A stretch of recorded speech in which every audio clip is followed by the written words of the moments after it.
Hello, viewers and listeners. You're welcome to another edition of the program Midday Vibes.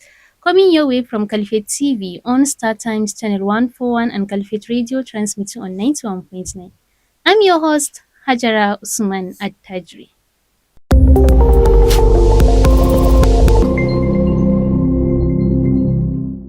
For years, the conversation in Nigeria has been what is government doing for us? But development is a two-way street. Roads don't sweep themselves. Schools can't work effectively without PTA support. And security does not work if people choose to hide criminals. National development means progress in terms of education, economy, infrastructure, health, and security. While government makes policy and control big money, citizens are the engine that makes it work daily. In today's edition of the program Midday Vibes, we'll be discussing about citizens' role in national development. And with me in the studio is Mr. Prince Nicholas Ijebu, founder Safer Place Initiative. Sir, you're welcome to the program. Thank you. You're welcome, sir. To begin with, Mr. Prince, what does national development means to average person on the street? Okay. When you talk about development, what an average man sees as development and sends education to what his eyes can see. An average man sees good buildings, good roads, good light, good water system. It translates to him to be. And if government represents the brain of the country, what part of the body are the citizens, and are we playing that role well? That's very interesting. Yeah, of course, the government is supposed to be the brain of the body. The reason is because it's not because citizens don't think, but it's because the government thinks for the citizen. Yeah. And when I say the government thinks for the citizen, it means that the government enacts laws and allows the citizens to follow so that there won't be breakdown. Yeah. So if government is supposed to be the brain or is the brain, and the citizen is the body, because the brain cannot also work without the body. And are we playing that role well? Are we playing the role well? Not to a very good extent. The reason it's why some people speak out of the ills in the society by government, other persons do not. And because of that, there is an imbalance because the proportion to which people speak out is fewer than the people that don't speak out. So the citizens are not actually living up to their role, even as the government is supposed to be the brain. Wow. So is it true that national development will not happen until citizens change their ways to positive ways? Yes. Why do you say that? Yes. Development is about citizen. And you must also understand that the people that are in government are also citizens. Citizens are firstly people born to a particular country by birth, people that naturalized, people that are married into a particular country and decided to get the citizenship of that country and stay there. So when the people in government who are citizens are not living up to their role to which they are elected for, and when the others that are not elected, that are still citizens, they will not follow up leadership and hold leaders accountable, then they're not living up to what they actually do, and that will also impede development. What, apart from voting and obeying laws, what other duties of a good citizen that most of us ignore it? Yeah, very recently, when it's voting time, 2027 comes around and people are going to be voting, and politicians go around to scout citizens. because that is the only time citizens are alive to their responsibility to voting. Maybe because there could be one or two giveaways, or maybe the frenzy that comes with the political rallies and all those things. You see citizens rally up around politicians. Yeah, it seems as if it is active. Then they also obey laws. You understand? Traffic signs, don't steal, don't do this, don't do that. Those things are also what they do. But that's not all that makes them citizens. You know that citizens pay tax. You understand? Yes. Now, when a citizen is also not paying tax, especially when he falls within the tax bracket, he's not also living up to citizenship. So it's a two-way thing. While the people that are elected are citizens, the people that are also led are also citizens. So there's a kind of symbiotic relationship the both of them is supposed to have, so that there will be an overall development in all sectors. How does dumping refuse on gutters affect national development? Because most of citizens ignore that. Firstly, it is very wrong for citizens to dump refuse on gutters, and it is also grossly wrong for government not to create avenues where refuse is dumped. If refuse are dumped on gutter, it causes blockage of waterways.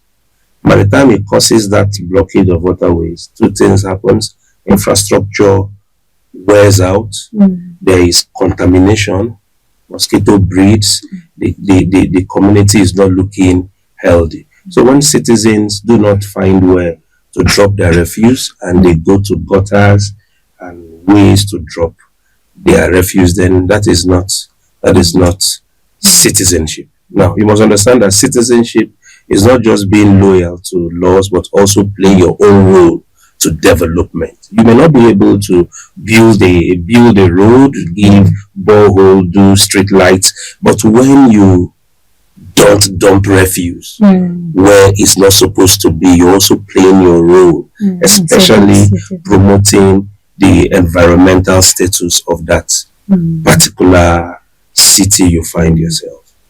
It's minding my, but before we get there, you mentioned that government should provide. Yes, there should be refuse dumps. There should be. Of course, I'm saying something like that now in Sokoto. I don't know how to speak Hausa very well, but if I can spell well, very recently I started seeing some group of guys going around the street. They have this black bin. They wrote TSAFATCE. I don't know how to pronounce it, but basically in my office, someone was trying to give me that.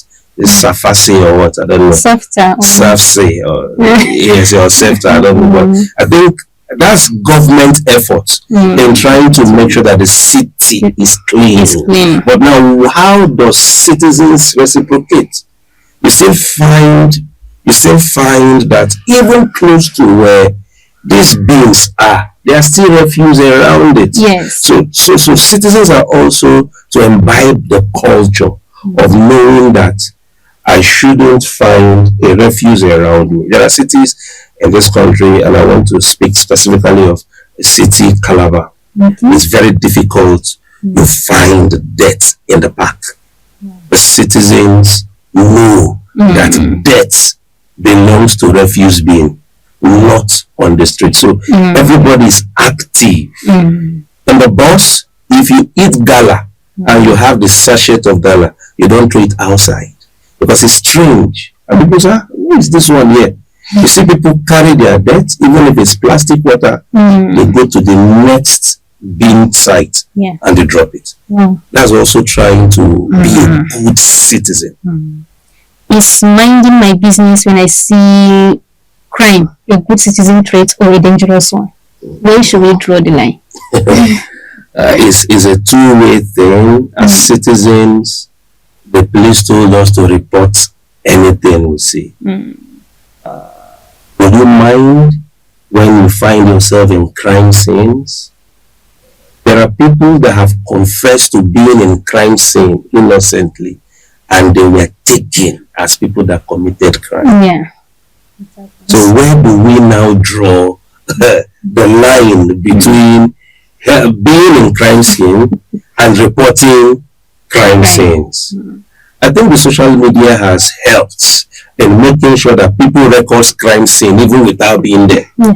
So as a citizen, you can't be where possibly they are fighting and you want to separate them. You may get a blow. Mm. It cannot be just once you have your phone, you can be able to zoom your phone to where the scene is, get it, then you either flag it up on social media or you report to the nearest authority to take measures to ameliorate the crime.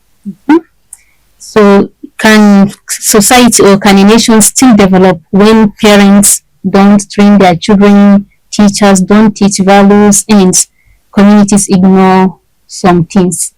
Interestingly, the cradle of development begins from the home. The reason it's I am who I am today by what my parents told me, and the same. Yes. So when we get to the society, we have competing values. And these values are drawn firstly from what the parents has inculcated in us, and secondly, what the environment dictates to us. Now, you could find situations where people come from good parentage, but their character does not reflect what their parents has brought them up to be. We know that the environment has really played a role. And when we're talking about environment, we're talking about interactions of peer groups, institutions, and all those things. So they try to work on the mindset of the citizen. Now, you can't neglect the role of parenting, and especially the role of a mother in a child. Because I can tell you that 70% of the value a child represents in the society, by child I mean a grown-up person now, is born from the mother. So while we are looking at formal education, or maybe informal education, we should also look at parenting as a very serious tool to development and character molding in the society. What role does a jobless broke citizen? What is that the role of that person in national development? Or do we all need to be rich before we contribute to national development? Oh, firstly, is anybody jobless? That's the first thing we should think about. When we know that the government cannot provide everything. Yes, but there's many jobless people around. Yes, I'm going somewhere. Is it supposed to be jobless? That's the first thing. Joblessness to me is a state of the mind. It's a state where your mind can create anything useful that is transactional that will give you money. So whoever is jobless is not because the government had not given him job. It's because he has not seen himself to be able to create a job. Now, how do these people help in development? They can only cause nuisance. What do you mean by that? Yes, they can. When I mean nuisance, they can only disrupt public peace. Because once you are not engaged, something will engage you. And that thing that will engage you will usually lead to societal vices. So do they really have a value in society? Yes, I could say. But what is the value they have to the society? I could say that, firstly, jobless people put the government on their toes to create environment for them to be employed. That is one usefulness they have. Because when governments come into power, they tell you we are going to create jobs. Yes. It means there are jobless people. That is one. Secondly, there are also other classes of people who are working, but they are still jobless. The reason is because what they do does not translate to what they want to be. There's a disconnect. Yes. There's a disconnect between their earnings and their spending. Is it that they are earning little? Yes. It's not enough for them. It's not enough. And because of that, there is a gap. And because of that gap, it does not the job they do no longer satisfy them. Now, when you're talking about job, we're not saying job in the context of what I'm doing. I'm saying job in what I do and get satisfaction in doing it. That's why sometimes people go to job and they just wait for 30 days and they get their money and they leave. They don't want to add value to the organization because to them, I'm just passing time waiting for a better job opportunity. So those jobless people are in quotes. They help government in planning. That is one value they have. Beside planning, they also help government in adding to the population of the country, because you cannot also take them out of the country, because I don't want to believe that people will be alive and they will be nuisance to the society.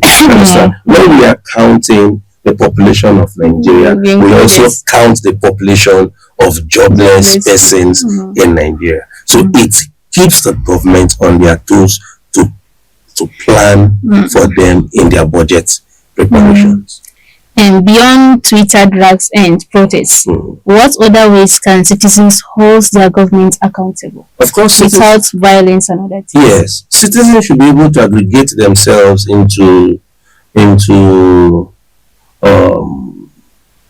groups. For example, citizens can come together under the aegis of a group, name them something through schools. You can say maybe alumni association of this also school, this Zumuntamata of this also this put yourself in groups, get to government. But the attitude to which you hold government accountable is key. You don't go protesting when you want to ask questions. You want to hold them accountable. Yeah. But you must also know what you are holding them accountable for. Are you holding them accountable for there's no light in your community? Do you even know whether in the budget preparation, whether light was part of what was budgeted for? So before you want to hold the government accountable for something, you must know whether that thing you're going for is in the budget. Aggregate yourself into groups, school groups, whatever groups besides social media or whatever thing. You can also go in as an individual to ask.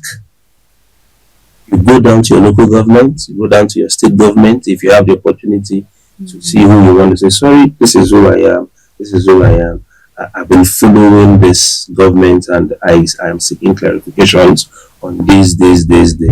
And the relevant authority will be able. That is in a society where people have the opportunity to see the people that lead them. Exactly, and that's what it will be easy for an average man to have access to. Is it chairman and other people? Yes. Interestingly, this part of the country, it's where you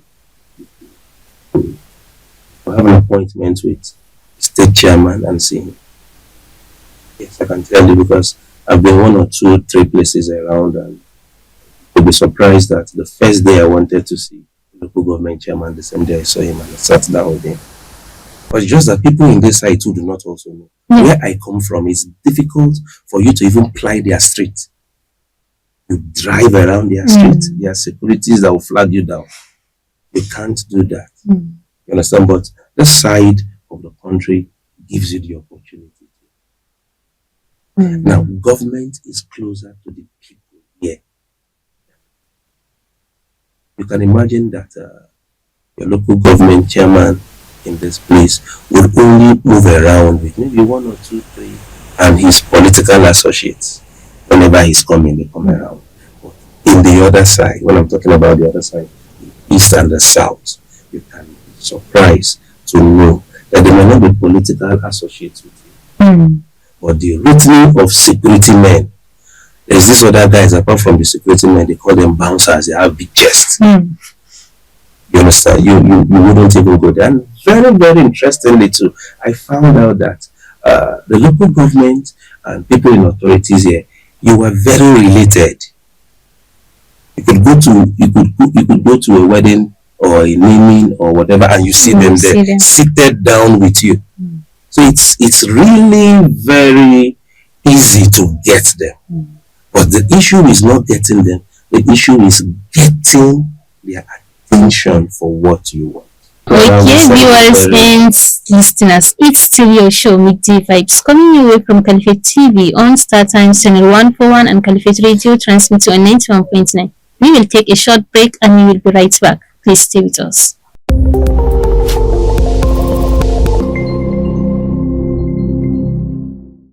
Welcome back. In case you've just joined us, this is Midday Vibes, coming your way from Caliphate TV on Star Times Channel 141 and Caliphate Radio transmitting on 91.9. And right here at the studio, we are discussing about citizens' role in national development. You want to be part of this conversation, the number to call is 090-6000-2022. And with me in the studio is Mr. Prince Nicholas Ijiebu, founder Safer Place Initiative. Sir, you're welcome back from the break. Thank you. Earlier, we talked about how citizens can hold the government accountable. Now, how can we demand accountability from the government? Yeah. How can citizens become accountable to Nigeria? Ooh, how can citizens be accountable to Nigeria? Okay, citizens should be and always has to be accountable to Nigeria. The reasons are not far-fetched.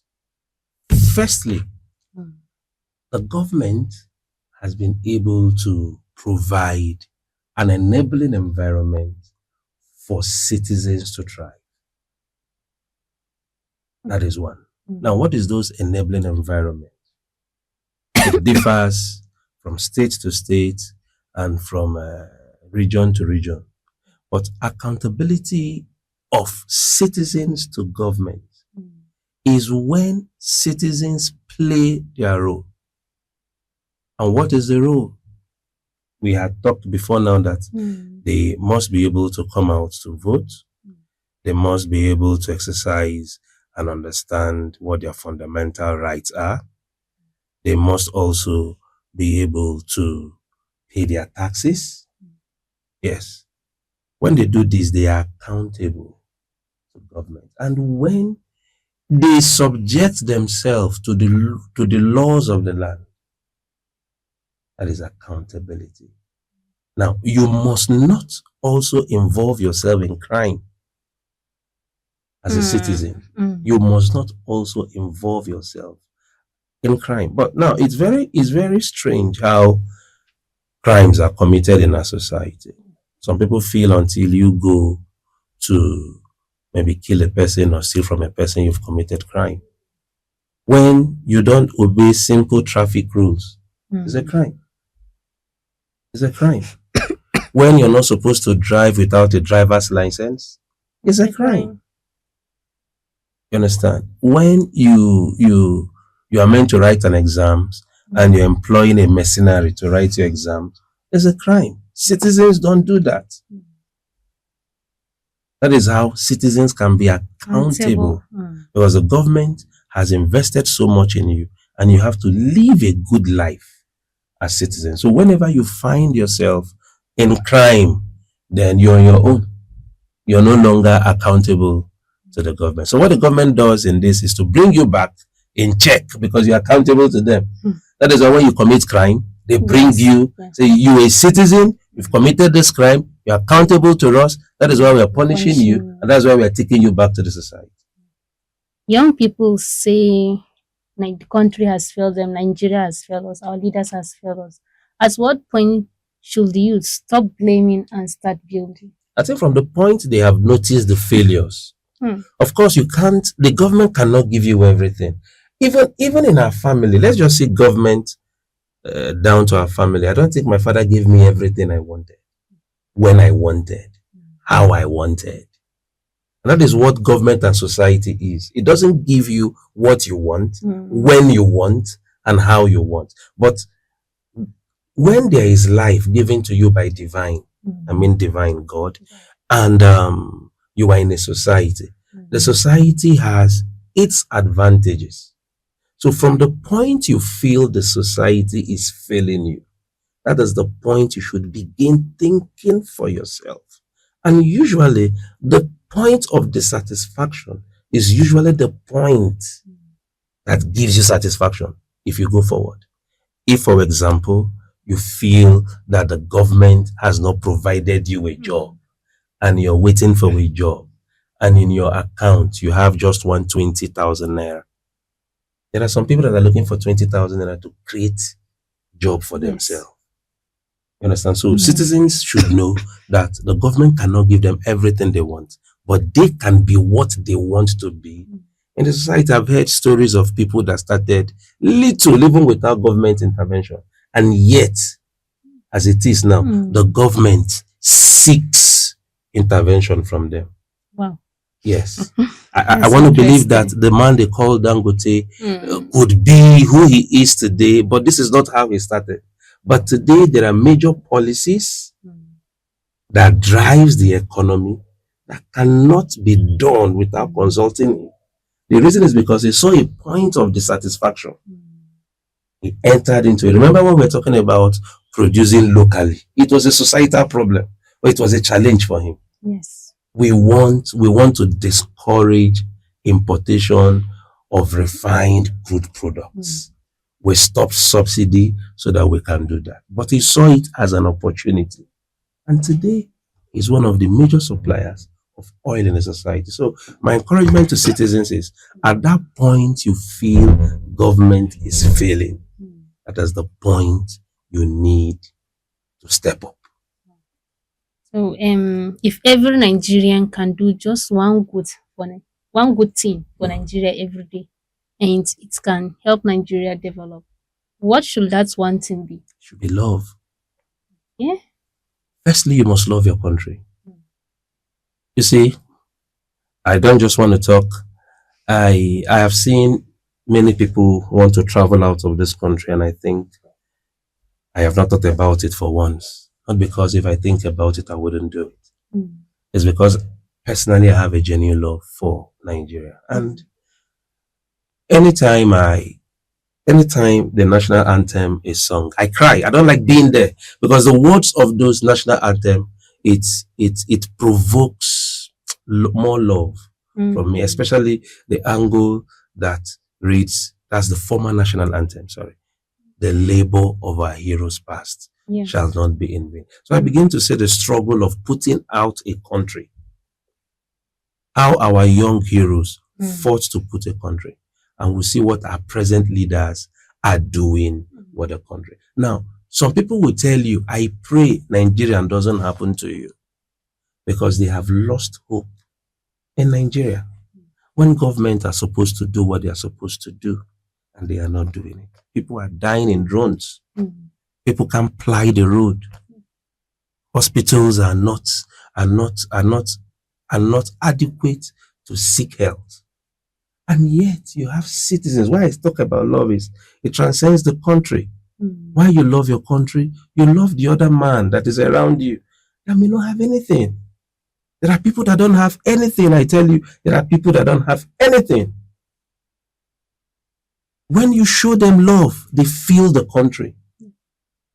You know, some people that traveled abroad will come and tell us that in that place, even it's difficult to say good morning. Everybody minds his own business. And I begin to wonder what kind of society is that. I will come up in the morning and I can't ask my neighbor, how are you doing? Because if I ask my neighbor, how are you doing, he doesn't even have time to look at me. You get? So I believe that while we love our country, we should also extend love to persons that are around us. So is it possible for Nigeria to develop when the citizens don't trust each other? Tribe against tribe, religion against religion? No. There's no development without cohesiveness. Now, I speak of cohesiveness because Nigeria is a very multi-tribal, multi-religion country. And people tell us that our diversity is our strength. Yes. And possibly that is why we have developed. And that is why we are also underdeveloped, because some persons are yet to embrace each other as brothers and as citizens. And it has helped to impede growth when we can be better. Yes, if our diversity is our strength, then we must come together.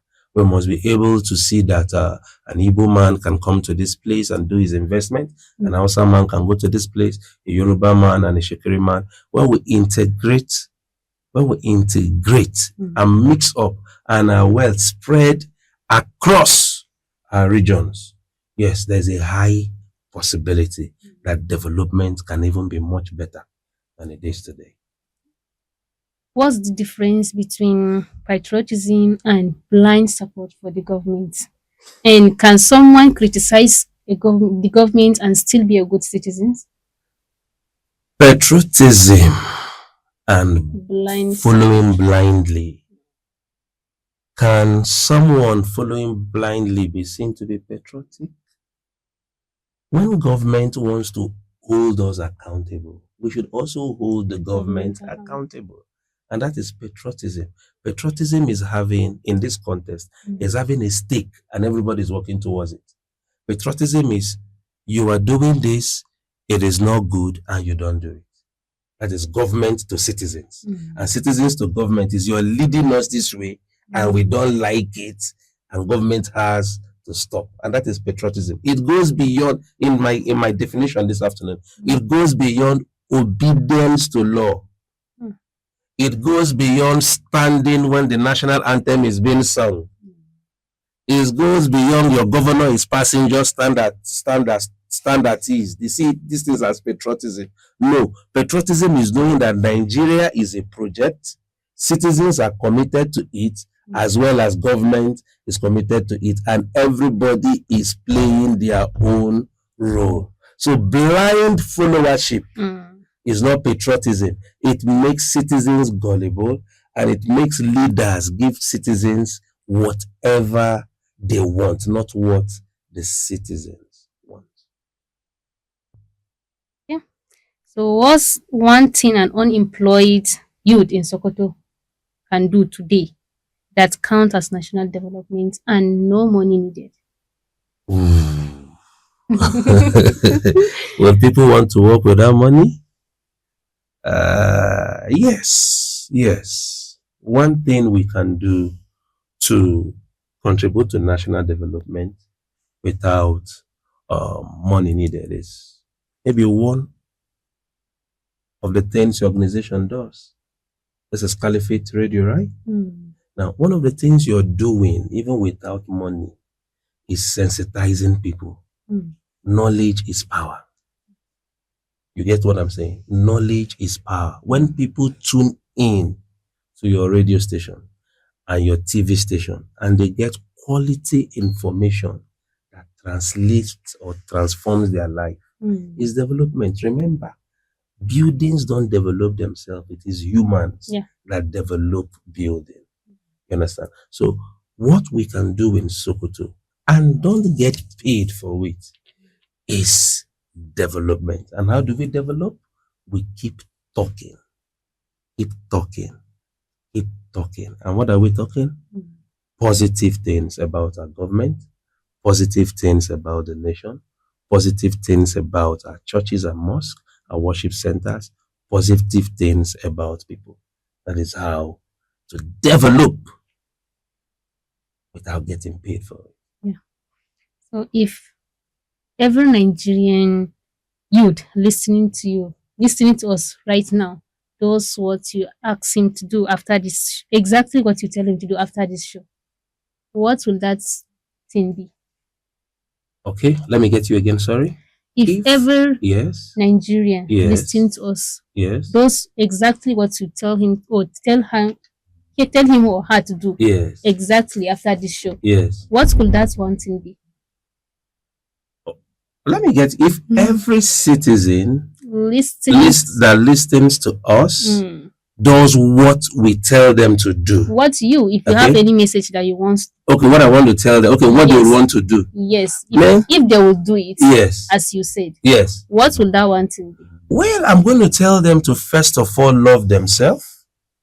Firstly, I would want to tell them to also be in charge of their mental health. The reason is because there are so many things going that can destroy your mental health. You need your health to be positive, to be who you want to be. And I want them to know who they want to be and live their life as who they want to be. Yeah, that's powerful. So thank you very much, Mr. Prince Nicholas Ijebu, founder Safer Place Initiative. Thank you for honoring our Thank you invitation very and thank much. you for sharing your thoughts with us today. Pleasure is mine. And with this, we come to the end of today's edition of the program Midday Vibes. On behalf of our production crew and our guest, Mr. Prince Nicholas Ijebu, I am Hajara Usman Attajiri. Stay blessed until next time.